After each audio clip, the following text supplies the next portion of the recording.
2024 का यह चुनाव अब बहुत ही निर्णायक मोड़ पर खड़ा है, क्रूशियल स्टेज में। 3 दिन बाद चौथे चरण के वोट पड़ने, और यह चौथा चरण एक तरह से गड्ढों वाली सड़क है प्रधानमंत्री मोदी और बीजेपी के लिए, जिसे अगर उन्होंने पार कर लिया, कायदे से पार कर लिया, तो सीधे फिर हाईवे एक्सप्रेसवे पर आ जाएंगे और फिर कोई उस गाड़ी को रोक नहीं पाएगा। क्योंकि अब तक के 3 चरण का हाल यह है कि 283 सीटों पर वोटिंग हो चुकी है। अमित शाह 283 में से 190 सीटें जीतने का दावा कर रहे हैं। 400 सीटें जीतने के लिए एनडीए को बाकी बची 260 में से 210 सीटें जीतनी होगी।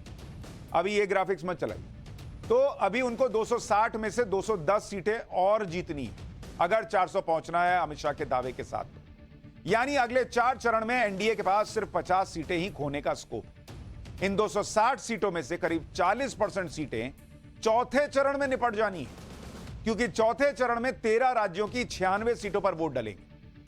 400 पार तक पहुंचने के लिए बीजेपी को इसी फेज में सबसे ज्यादा सीटें खींचनी होंगी, तभी बीजेपी 400 पार पहुंच पाएगी, जैसा वो टारगेट मानकर चल रही है। और अगर अमित शाह का दावा 190 सीटें अब तक जीतने का सही है तो। लेकिन क्या यह इतना आसान है? दरअसल चौथा चरण क्यों निर्णायक है, इसे समझना हो, क्योंकि इस चरण में कम से कम 5 राज्य ऐसे हैं जहां पर बीजेपी के पास अपनी सीटें बढ़ाने का स्कोप है, और 4 राज्य ऐसे हैं जहां पर बीजेपी ने इस चरण की सभी सीटें जीती थी। तो उन्हें बचाने की भी जिम्मेदारी है कि भाई फिर से सारी जीतनी होगी। इसे आगे आपको विस्तार से बताऊंगा। पहले यह देखिए कि चौथे चरण में 13 मई को यानी सोमवार को वोटिंग कहां होनी। इसमें आंध्र प्रदेश की सभी 25 सीटें शामिल हैं, तेलंगाना की 17 सीटें, यूपी की 13 सीटें, महाराष्ट्र की 11 सीटें, पश्चिम बंगाल की 8, मध्य प्रदेश की 8, बिहार की 5 सीट इसमें शामिल है। इसके अलावा झारखंड की 4 सीट, ओडिशा की 4 सीट, जम्मू कश्मीर की 1 सीट पर वोट पड़ना है। चौथे चरण में जहां जहां खास तौर पर बीजेपी को अपनी सीटें बढ़ाने का स्कोप है, उनमें एक तो है आंध्र प्रदेश, जहां पर 25 सीटों पर मतदान है। इसके अलावा तेलंगाना की 17 सीटें हैं जहां बीजेपी गेन कर सकती है। बंगाल की 8 सीटें हैं जहां बीजेपी और बढ़त पा सकती है।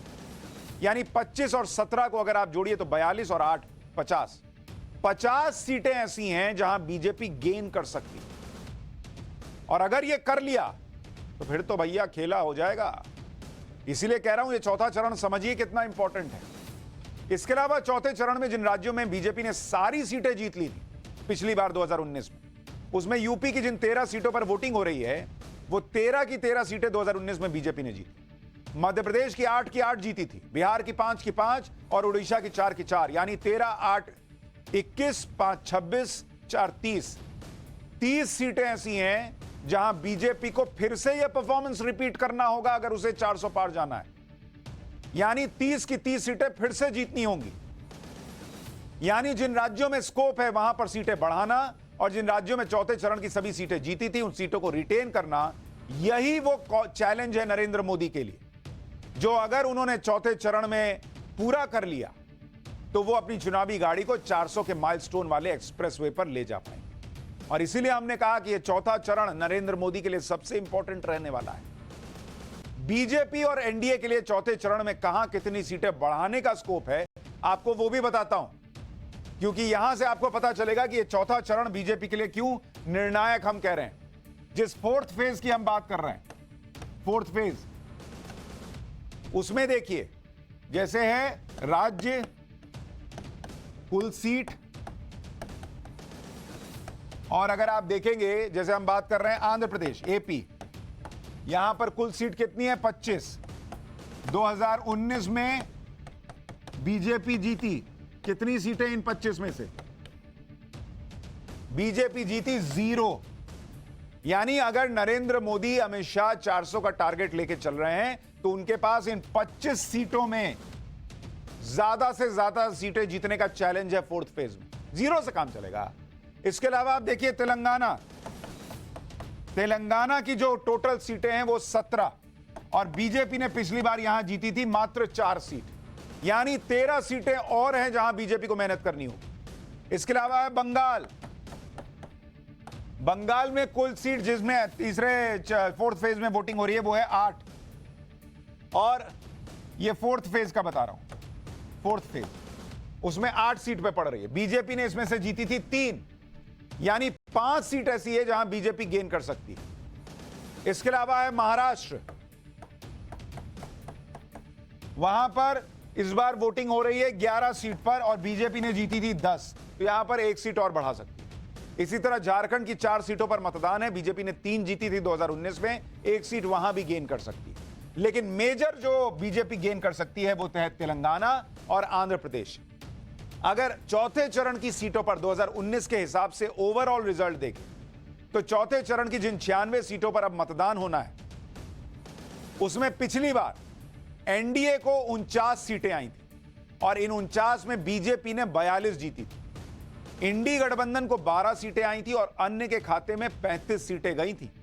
यानी बीजेपी के लिए यहां चैलेंज है कि वो इन 35 प्लस 12 यानी 47 सीटों में सेंध लगाए, तभी वो अपना ओवरऑल रिकॉर्ड सुधार पाएगी।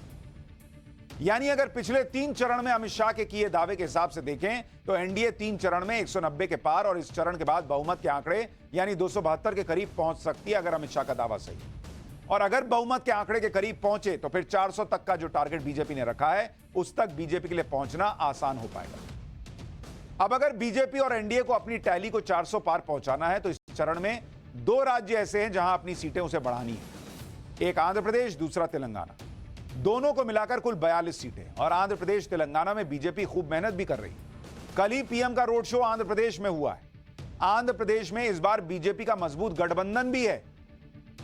आज ही अमित शाह तेलंगाना में थे, उन्होंने वहां पर रैली की और यह दावा किया कि तेलंगाना में इस बार बीजेपी 10 से ज्यादा सीटें जीतने वाली है और तेलंगाना में डबल डिजिट नरेंद्र मोदी को 400 पार करा देगा। पिछले बार 4 जीते थे, इस बार डबल डिजिट में जाते हैं तो 6-7 सीट का गेन होगा। इसका मतलब सुनिए अमित शाह को, उन्होंने क्या कहा है, फिर आपको बताऊंगा कि आंध्र प्रदेश और तेलंगाना में बीजेपी की सीटें बढ़ भी सकती हैं या नहीं।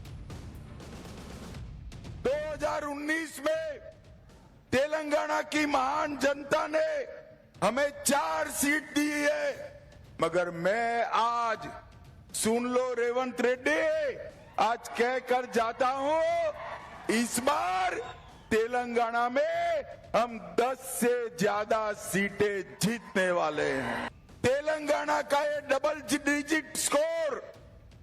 डिजिट स्कोर मोदी जी को 400 पार कराने वाला है। तेलंगाना से बीजेपी को सीटें बढ़ने की पूरी उम्मीद है, इसलिए क्योंकि अगर 2014 से लेकर अब तक तेलंगाना में बीजेपी का परफॉर्मेंस देखें तो बीजेपी का ग्राफ यहां बढ़ता चला गया है। 2014 के लोकसभा चुनाव में तेलंगाना में बीजेपी का वोट शेयर 10.5% था और बीजेपी को 1 सीट मिली थी। लेकिन 2019 के लोकसभा चुनाव में तेलंगाना में बीजेपी का वोट शेयर मतलब डबल से जरा सा ही पीछे रहा और 19.5% को क्रॉस कर गया और बीजेपी की सीटें भी बढ़कर 1 से 4 हो गई। यानी अमित शाह हवा में बात नहीं कर रहे। 10.5 का 19.6 हो सकता है और उसके बाद मेहनत भी की है इन लोगों ने, तो हो सकता है तेलंगाना में बीजेपी की सीटें बढ़ जाएं। तेलंगाना में बीजेपी बहुत मजबूत हुई है, इसका पता विधानसभा चुनाव के नतीजों से भी चलता है, क्योंकि 2018 का विधानसभा चुनाव तेलंगाना में बीजेपी का वोट शेयर 7% था और बीजेपी ने 1 सीट जीती। लेकिन 2023 के विधानसभा चुनाव में बीजेपी ने अपना वोट शेयर डबल करके 14% किया और बीजेपी की सीटें बढ़कर 8 हो गई। यानी 1 विधानसभा सीट जब जीते थे 2018 में तो 2019 में उनको 1 सीट आई थी लोकसभा में और 2023 में 8 विधानसभा सीट जीते हैं, माफ कीजिएगा 4 लोकसभा सीट आई थी 1 विधानसभा सीट जीतने पर। इस बार 8 सीट है विधानसभा में, तो उसको आप कैलकुलेट कीजिए, फिर ये डबल डिजिट में जाने की उम्मीद है या नहीं आपको पता चल जाएगा। इसी तरह से आंध्र प्रदेश में इस बार बीजेपी का मजबूत गठबंधन है। 2019 के चुनाव में आंध्र प्रदेश में बीजेपी का कोई मजबूत गठबंधन नहीं था, इसलिए 2019 के चुनाव में आंध्र प्रदेश की 25 सीटों में बीजेपी को 1 सीट भी नहीं आई थी। टीडीपी को 3 सीटें मिली थी और वाईएसआर कांग्रेस को 22। लेकिन इस बार टीडीपी और जनसेना पार्टी के साथ बीजेपी का मजबूत गठबंधन है, तो 2014 के चुनाव के परफॉर्मेंस को रिपीट करने की बीजेपी उम्मीद कर रही होगी। अब आप कहेंगे 2014 में आंध्र प्रदेश में क्या हुआ था भाई? टीडीपी को 15 सीटें आई थी 2014 के लोकसभा चुनाव में और बीजेपी को 2 सीट। अगर यह कमाल बीजेपी और टीडीपी मिलकर फिर से कर पाए तो जिन 25 सीटों पर बीजेपी 0 पर थी उनमें अगर 15, 17, 12 भी जीत ली तो इधर कुछ और तेलंगाना में कुछ और जोड़कर बीजेपी की ओवरऑल टैली पर इफेक्ट पड़ेगा। इसीलिए हम कह रहे हैं ये चौथा फेज बीजेपी के लिए बहुत इंपॉर्टेंट है और बीजेपी को भी उम्मीद होगी कि इस बार आंध्र प्रदेश की 25 सीटों में से एनडीए की सीटें 2019 के मुकाबले बढ़ेंगी।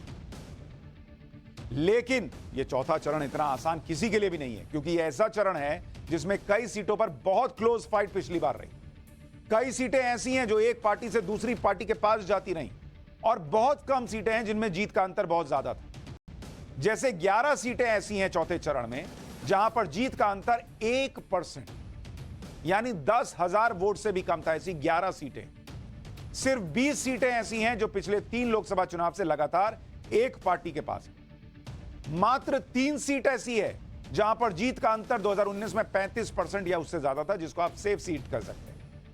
21 सीटें ऐसी हैं जो स्विंग सीट, यानी जो सीट किसी भी पार्टी की तरफ चली जाती हैं, वो भी इसी चौथे फेज में पड़ रही हैं। समझ रहे हैं आप चौथा फेज कितना इंपॉर्टेंट रहने वाला है इस पूरे चुनाव में?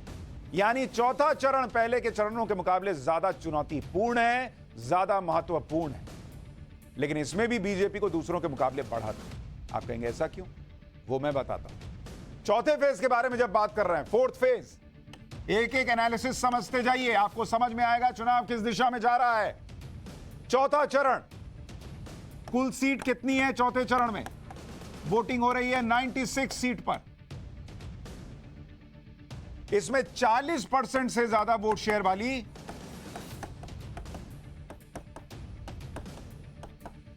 वाली सीट,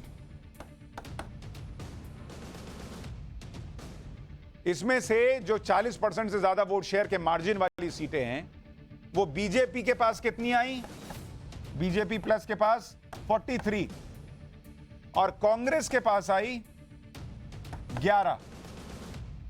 बीजेपी ने 2009 के बाद से चौथे चरण की 96 सीटों पर खुद को बहुत मजबूत किया है, क्योंकि आप बीजेपी और कांग्रेस का अगर आंकड़ा देखेंगे, 2009 में क्या रिजल्ट था बॉस? इन्हीं सीटों पर कांग्रेस 50 पे थी, 50 सीट, और बीजेपी 10 पर थी, 10। फिर 2019 का रिजल्ट देखिए। 2019 का रिजल्ट, कांग्रेस आ गई 6 पर और बीजेपी बढ़कर पहुंच गई 42 पर। यह बीजेपी प्लस का बता रहा है। चुनाव दर चुनाव बीजेपी खुद को मजबूत कर रही है और कांग्रेस का ग्राफ गिरता जा रहा है। लेकिन राहुल गांधी अलग ही दावा कर रहे हैं। यह चुनाव नरेंद्र मोदी के हाथ से निकल चुका है, यह वो दावा कर रहे हैं। वो दावा कर रहे हैं कि मोदी हार रहे हैं। राहुल गांधी को एक बार सुनिए, फिर बताता हूं कि राहुल गांधी की चुनावी गारंटी को किसने चाइनीज गारंटी बताया। देश की शक्ति, देश के युवाओं, नरेंद्र मोदी के हाथ से चुनाव निकल रहा है। वो स्लिप कर रहे हैं और हिंदुस्तान के प्रधानमंत्री नहीं बनेंगे। उन्होंने डिसीजन ले लिया है कि अगले 4-5 दिन में आपके ध्यान को भटकाना है, कुछ ना कुछ ड्रामा करना है। आपके ध्यान को भटकना नहीं चाहिए। बेरोजगारी सबसे बड़ा मुद्दा है। नरेंद्र मोदी जी ने आपको कहा था कि 2 करोड़ युवाओं को रोजगार देंगे, झूठ बोला। नोटबंदी की, गलत जीएसटी लागू की और सारा का सारा काम अदानी जैसे लोगों के लिए किया है।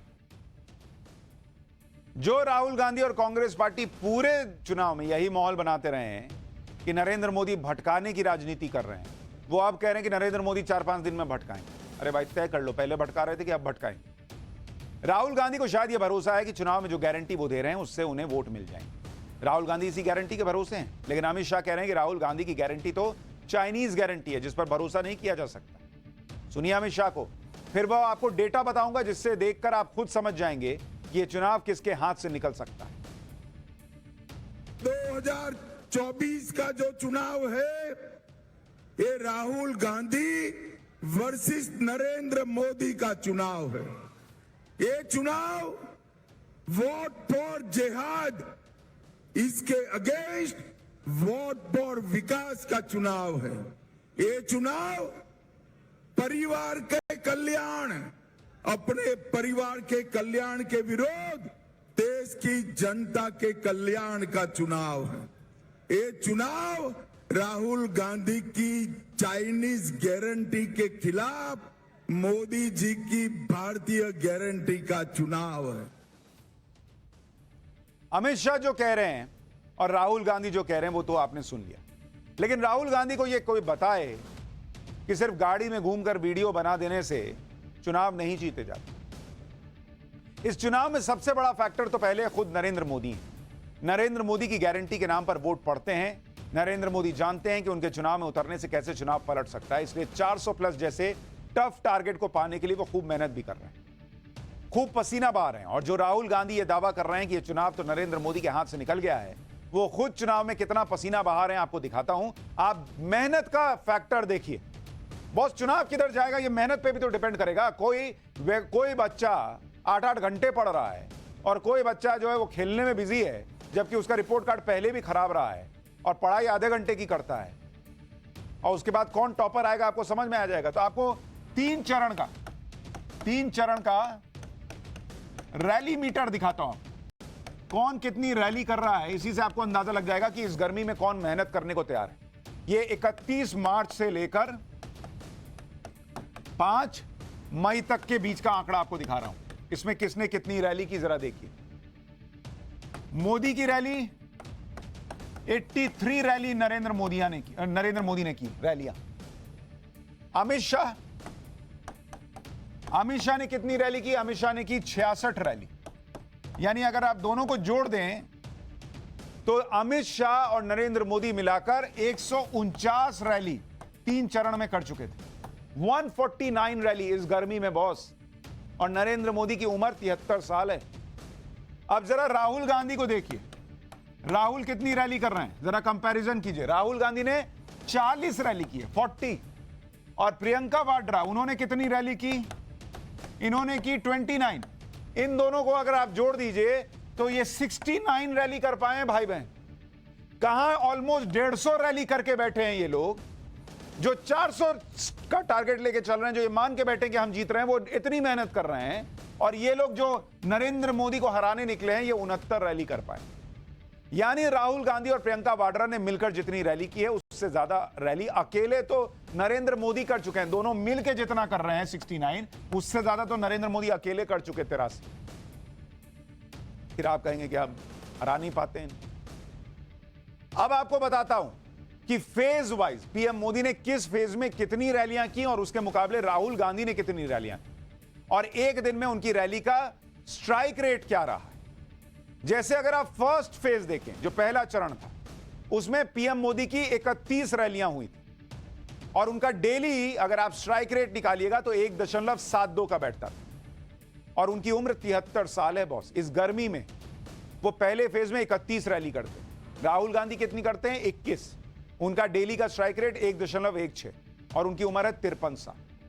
अब आप देखिए दूसरा फेज, नरेंद्र मोदी की रैलियां 16 और उनका डेली का स्ट्राइक रेट 2.28, यानी स्ट्राइक रेट बढ़ा दिया नरेंद्र मोदी ने फेज 2 आते आते। राहुल गांधी 8 ही रैली कर पाए, उनका स्ट्राइक रेट वही 1.14 के आसपास घूम रहा है। यानी दूसरे चरण आते आते पीएम मोदी ने अपने प्रचार का स्ट्राइक रेट बढ़ाया और राहुल गांधी की गाड़ी स्लो हो गई। अब देखिए थर्ड फेज, पीएम मोदी की रैली 36 हो गई थर्ड फेज आते आते, और डेली का स्ट्राइक रेट तिगुना हो गया फर्स्ट फेज के मुकाबले 3.27। राहुल गांधी की रैली देखिए 11, मात्र 11, और डेली रैली का स्ट्राइक रेट घटकर 1 हो गया। यानी तीसरा चरण आते आते पीएम मोदी ने चुनाव प्रचार का strike rate almost first phase के मुकाबले ट्रिपल कर लिया, और राहुल गांधी लगातार अपने प्रचार की गाड़ी को स्लो करते गए। मोदी और मेहनत कर रहे हैं, राहुल गांधी को बीच बीच में रेस्ट चाहिए, और फिर कह रहे हैं कि मोदी चुनाव हार। आप यह भी देखिए कि पीएम मोदी ने अपने प्रचार की लाइन लेंथ को कैसे तय किया, और प्रचार के दौरान राहुल गांधी की क्या रणनीति रही। पहले पीएम मोदी के प्रचार की रणनीति को समझिए। पीएम मोदी ने सबसे ज्यादा 12 रैली महाराष्ट्र में की। महाराष्ट्र वो राज्य है जिसे स्विंग स्टेट माना जाता है। उसके बाद पीएम मोदी ने के फोकस में यूपी रहा, जहां लोकसभा की सबसे ज्यादा सीटें हैं। यहां पीएम ने 10 रैली की। कर्नाटक और राजस्थान में पीएम मोदी ने 8 रैलियां की। लोकसभा के हिसाब से ये दोनों ही राज्य बीजेपी का गढ़ है। पीएम मोदी ने बिहार और पश्चिम बंगाल में 6-6 रैलियां की। बंगाल में तो बीजेपी के सामने ममता बनर्जी की चुनौती है। पीएम मोदी ने अपनी 83 रैलियों में से 17% रैलियां उस दक्षिण भारत में की जहां बीजेपी को कमजोर माना जाता है। इसी तरह अमित शाह ने भी 16% रैलियां दक्षिण भारत के राज्यों में की, ताकि उन राज्यों में बीजेपी की टैली को बढ़ाया जा सके जहां पिछले बार बीजेपी पिछड़ गई। वहीं राहुल गांधी ने अपनी 58% रैलियां उस दक्षिण भारत में की जहां इंडी गठबंधन एनडीए के मुकाबले मजबूत है। प्रियंका वाड्रा ने 33% रैलियां दक्षिण भारत में की। यानी ये लोग अपनी ही ताकत, जो मतलब जिस सब्जेक्ट में इनको नंबर आते रहे हैं वही पढ़े जा रहे हैं। और नरेंद्र मोदी अपनी जो सब्जेक्ट पे मास्टरी है उसको तो पढ़ ही रहे हैं। जहां पिछली बार कम था वहां पर और मेहनत कर रहे हैं। और उसके बाद सवाल उठेगा कि भैया ये क्या हो गया, हम कैसे हारे। लेकिन मेहनत सिर्फ नरेंद्र मोदी नहीं कर रहे, उनकी पूरी टीम कर रही है। पाठशाला में अब अगली क्लास, इधर योगी की हुंकार, उधर बुलडोजर डांस। यूपी की कितनी सीटों का हिसाब तय हो गया है। सीएम योगी यूपी में ऐसा क्या कर रहे हैं कि अखिलेश की मुश्किल बढ़ गई है, देखिए सर।